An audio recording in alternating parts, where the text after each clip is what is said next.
O que a gente pode esperar da justiça brasileira nesse caso do Robinho? Vale lembrar, gente, que ele foi condenado na Itália, não cabe mais recurso. Então vamos debater esse assunto aqui com a gente no Fala Espírito Santo. Eu recebo aqui o advogado criminalista, doutor Rivelino Amaral. Muito obrigada pela sua participação, doutor. Uma boa tarde, viu? Agradeço o convite. A gente também recebe aqui Larissa Lobo, que é psicóloga. Obrigada também pela sua participação, Larissa. Doutor, primeiro vamos explicar para o pessoal de casa qual é a situação do Robinho lá na Itália. Então, acho que você já deixou muito claro, assim, não vai ter outro processo, não vai ter outro julgamento. Ele já foi julgado, já foi condenado, já teve a possibilidade de recorrer dessa sentença, porque como na Itália e no Brasil também existe a possibilidade da gente recorrer das decisões, porque às vezes é um ser humano que vai analisar e ele pode errar ao seu entendimento, ao meu entendimento, então eu posso recorrer dessa decisão. Então ele foi processado, foi condenado, recorreu, exerceu amplamente o direito dele de recorrer e esse processo terminou, quer dizer, não cabe mais recurso. Então, a discussão que tem agora, Roberto, é tão somente se ele vai cumprir essa pena que foi estabelecida lá na Itália de 9 anos, aqui no Brasil ou na Itália. Então, o que se vai discutir no STJ, que começa a discussão na quarta-feira próxima, é se ele vai cumprir a pena aqui no Brasil ou se ele vai ser extraditado para a Itália. Agora, doutor, vamos lá. Ele é considerado foragido? Porque todo mundo sabe que o Robinho mora aqui no Brasil, todo mundo sabe onde ele está e que ele está seguindo a vida normalmente aqui no país. Não é considerado foragido. É assim, ó. Ele cometeu o crime na Itália e aí, assim, a justiça da Itália poderia ter, por exemplo, apreendido o passaporte dele e isso iria implicar na impossibilidade dele vir para o Brasil. Isso não aconteceu. Então, ele não está foragido, ele não está aqui ilegalmente. O que acontece aqui no Brasil é assim, se eventualmente acontece uma acusação de um crime dessa natureza, que é um crime muito grave, diga-se de passagem, com pena de 8 a 15 anos, uma das medidas que a justiça sempre toma é apreender o passaporte. Especial e notadamente das pessoas que têm condições financeiras maiores e melhores, quer dizer, porque existe sim a possibilidade dessa pessoa ir para outro país, e aí depois o Brasil vai ter muita dificuldade para trazê-lo novamente. Então, uma das medidas rápidas que se toma é apreender o passaporte, isso é um grande limitador para que essa pessoa fuja.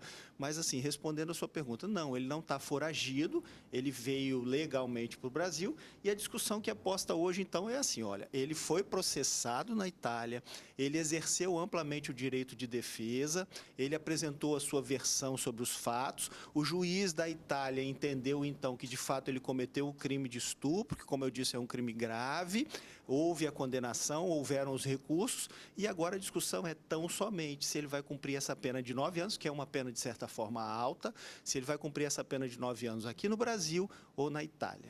E qual é a chance de ter essa transferência da execução da pena aqui para o Brasil? Diria que assim, olha, o Brasil tem tratado de extradição com a Itália, que as pessoas falam, mas o Brasil tem tratado de extradição? Tem, mas o tratado de extradição é para a gente extraditar um italiano que tenha cometido um crime na Itália, que esteja no Brasil, aí sim, o Brasil e a Itália, com esse tratado de extradição, vão extraditar esse italiano para o país dele de origem. O que ocorre no Brasil? No Brasil, a Constituição não permite a extradição de brasileiro nato. Então, essa é a discussão técnica que vai ter no STJ. Assim, o Robinho cometeu um crime na Itália, isso está pacificado, não tem discussão mais sobre isso. Ele cometeu o crime e ele foi condenado.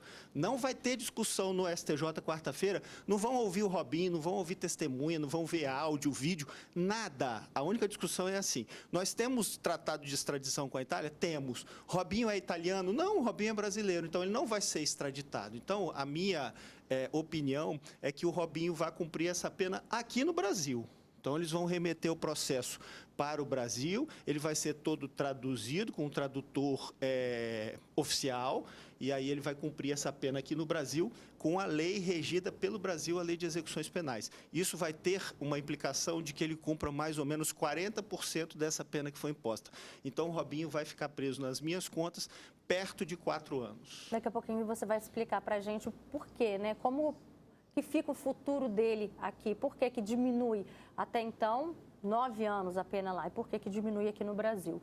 Mas antes, Larissa, eu queria que você contasse para a gente que mensagem que, diante de tudo isso que está acontecendo, que acaba passando para a sociedade, né? Não sei se são estratégias que a defesa vai conseguindo, né? Porque faz parte, ele tem o direito dele, está tudo dentro da lei, mas qual é a mensagem que isso vai passando para a sociedade diante de casos tão, né, que assim, que abre um escândalo em cima da vida da pessoa também?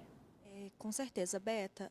Na realidade, como você falou, ele está tendo aquilo que é de direito dele, não cabe a gente questionar, mas cabe questionar como é que fica essa vítima. Porque essa vítima, após ter passado por um processo extremamente traumático, ter sido aberta essa ferida, ela ainda vai ter que lidar com essa ferida aberta por meses, por anos, enquanto ela luta para ter o que ela entende como justiça. E tendo essa vida exposta, tendo essa vida escandalizada, lidando com os argumentos da parte contrária. Então, acaba sendo uma série de sucessivas microviolências, né? Então, elas têm aquela violência inicial que ela sofreu e ela tem a violência dos comentários na internet, ela tem a violência de ver o processo se estender por anos antes daquela justiça ser feita. Então, além da violência inicial, essa vítima ela passa por microviolências e dificulta, socialmente falando, da sociedade acolher essas vítimas. Acaba banalizando um pouco como acolher, né? Porque esse discurso, a alegação da vítima, esse discurso passa a ser questionado, passa a ser ridicularizado, passa a ser colocado em xeque. Será que ela está falando a verdade? Então, isso socialmente acaba alimentando a ideia de questionar a vítima, de duvidar da vítima. Então, são mais microviolências que essa vítima acaba sofrendo. São discursos que passam a ser questionados, mas vale lembrar que ele já foi condenado, mais uma vez frisando, né, doutor?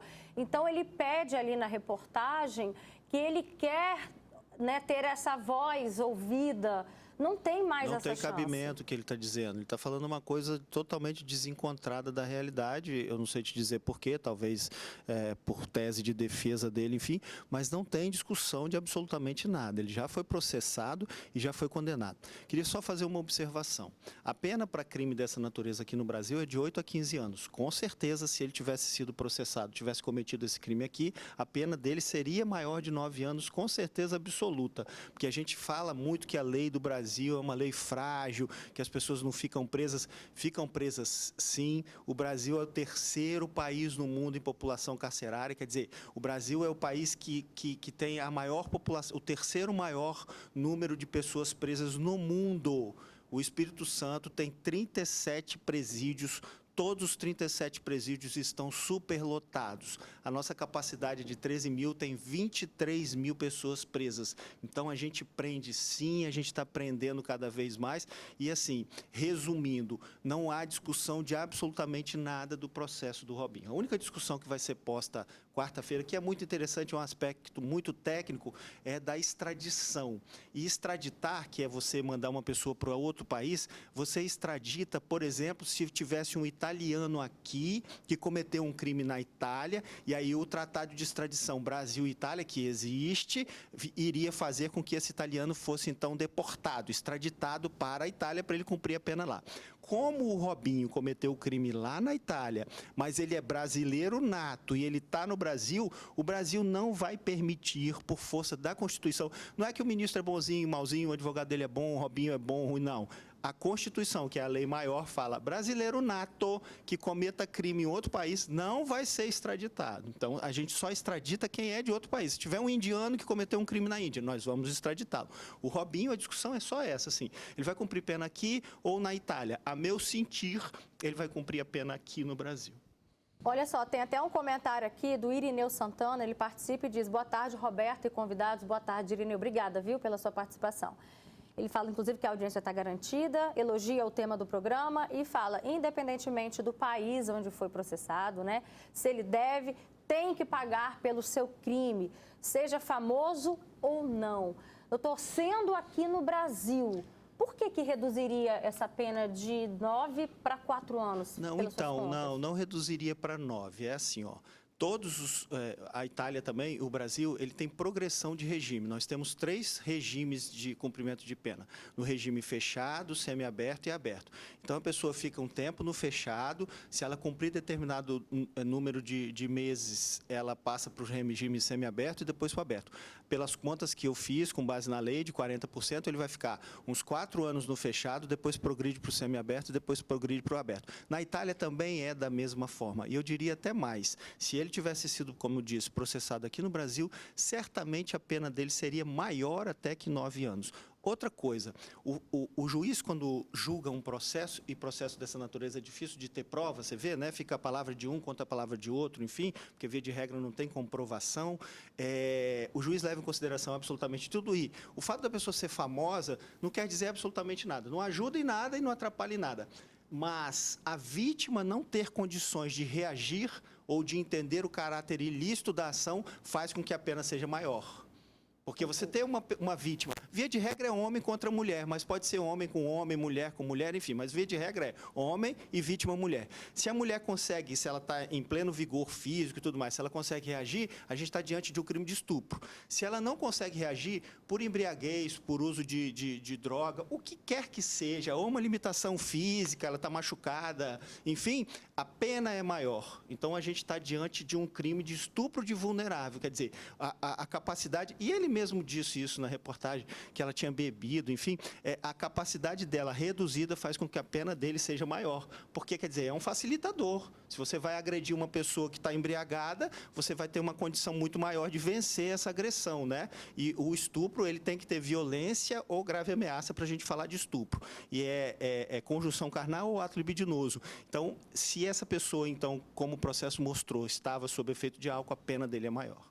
O que a gente pode extrair de um caso como esse e levar para o nosso dia a dia? A importância do não é não, né, Larissa? Às vezes, quantas vezes a gente sabe de situações que a pessoa está ali, está no beijo, está no abraço, o corpo é da pessoa. Se ela quer continuar ou não aquilo, ela tem todo o direito, né? Exatamente. E assim, no discurso dele, ele traz uma fala até distorcida, né? Que ele afirma que ela bebeu, ele afirma que ela teve contato com álcool e questiona essa embriaguez.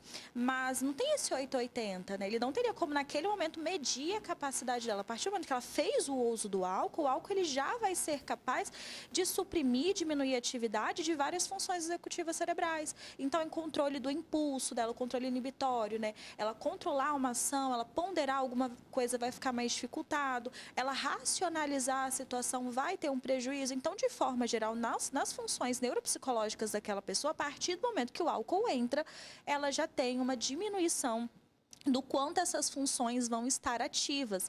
Então, não tem como a gente falar que a pessoa bebeu, mas ela estava excelente, em plena condição de falar sim para aquilo. É mais uma forma de diminuir o discurso da vítima, mais uma maneira da gente questionar essa fala da vítima. Mas não, a partir do momento que a pessoa faz uso de álcool, a gente já tem que ficar atenta. É uma pessoa que a gente vai proteger, é uma pessoa que a gente vai cuidar, porque sim, em caso de embriaguez, a pessoa ela não tem condição de falar sim. Aquele não é explícito, ela não tem condição de falar sim. Você sabe que a lei ela fica evoluindo, né? A gente fica tentando adequar a lei à realidade da sociedade atual. Porque, por exemplo, o Código Penal é de 1940. O comportamento das pessoas em 1940 era muito diferente. Os países da Europa, inclusive, já deram um passo a mais no não é não. Na Europa, a Espanha, por exemplo, precisa ter um sim. Porque o não é não pode gerar dúvida. Ah, meu sentir não, mas pode. Mas tem que ter sim.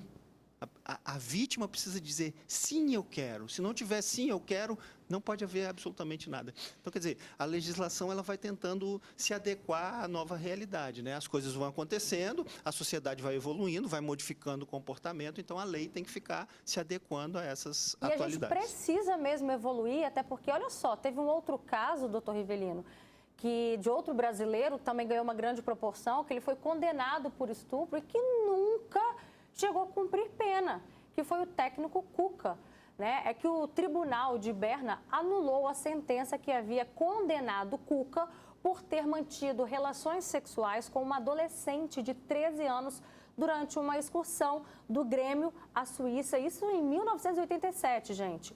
Em novembro de 2023, agora, recente, O caso foi reaberto após pedido de defesa do treinador, que alegou que ele foi julgado à revelia, sem um representante legal. Depois de analisar os documentos, a juíza encaminhou o processo ao Ministério Público. Já o MP suíço alegou que o crime estava prescrito, que não poderia haver um novo julgamento e pediu a anulação da pena e a extinção do processo. No dia 28 de dezembro do ano passado, a juíza encerrou o caso e ainda determinou que Cuca recebesse uma indenização. Agora, vale lembrar, doutor Rivelino, que ele não foi inocentado, né? Não a prescrição é a perda do direito do Estado de punir as pessoas.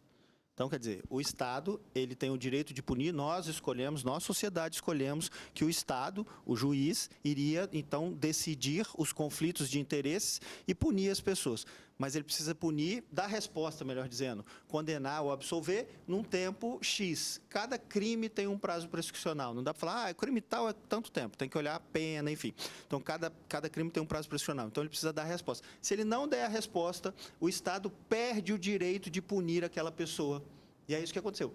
E a prescrição, ela não é bem-vinda para ninguém, nem para o suposto autor, porque fica aquela mácula, fica aquela imagem, né, desgastada. A prescrição é péssima, gera sensação de impotência, de insegurança, de fragilidade do Estado, de lentidão nos julgamentos. Enfim, a prescrição é a perda do direito do Estado de punir as pessoas. Ela não é bem-vinda em hipótese nenhuma, porque não há punição para ninguém.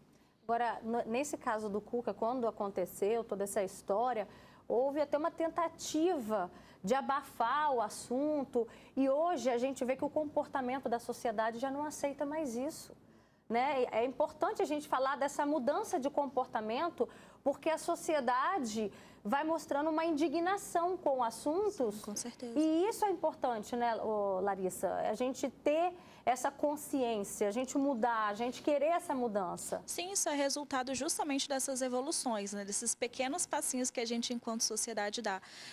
Compreendo toda essa questão jurídica, de ter a prescrição, que isso, inclusive, não é bom nem para o autor, mas fica na sensação da vítima uma falta de justiça, uma vulnerabilidade que nunca vai ser acolhida. Então, é interessante assim, que a gente, enquanto sociedade, caminhe para não aceitar. Inclusive, temos assim, a gente tem uma situação de subnotificação de casos de abusos. Por quê? Porque às vezes as vítimas não se sentem nem com coragem, com suporte, e às vezes até um suporte social pelo receio do silenciamento, de buscarem ajuda, de denunciarem. Então, assim, temos pequenos passinhos, mas é importante que a gente continue nesse movimento social de não aceitar, de psicoeducar as pessoas, de conscientizar para que isso diminua cada vez mais. Inclusive, mais um caso aí que a gente repercutiu dias atrás foi do Daniel Alves, né? A Justiça Espanhola vai decidir amanhã se o jogador Daniel Alves vai deixar a prisão ou se vai permanecer na cadeia em Barcelona. A defesa de Daniel Alves quer que o brasileiro fique em liberdade enquanto não sai uma sentença definitiva do caso.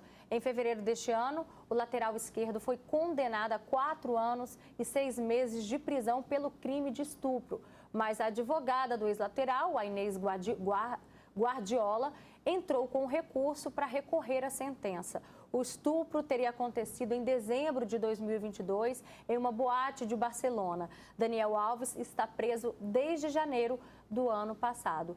E aí, doutor, a gente vê que, mais uma vez, para a gente finalizar esse assunto, a justiça tem acontecido, né? A justiça tem acontecido. Claro que, assim, tem limitadores. O Estado não pode estar em todos os lugares ao mesmo tempo e, infelizmente, acontecem os crimes, enfim. Mas a justiça, ela se faz presente. Tem atuação, tem prisão preventiva, tem condenações. Às vezes falta alguma coisa, às vezes os processos são lentos, enfim, mas a gente tem uma justiça sendo feita, a gente tem o legislador, que é o deputado e o senador, alterando as leis, então a gente tem sim uma preocupação. E mais do que tudo, a sociedade se movimentando, como você disse, e mostrando a sua insatisfação com relação a esses fatos quando não são decididos. Perfeito. Obrigada pela sua participação, doutor Rivelino. Muito obrigada também pela sua contribuição. Larissa, uma boa tarde.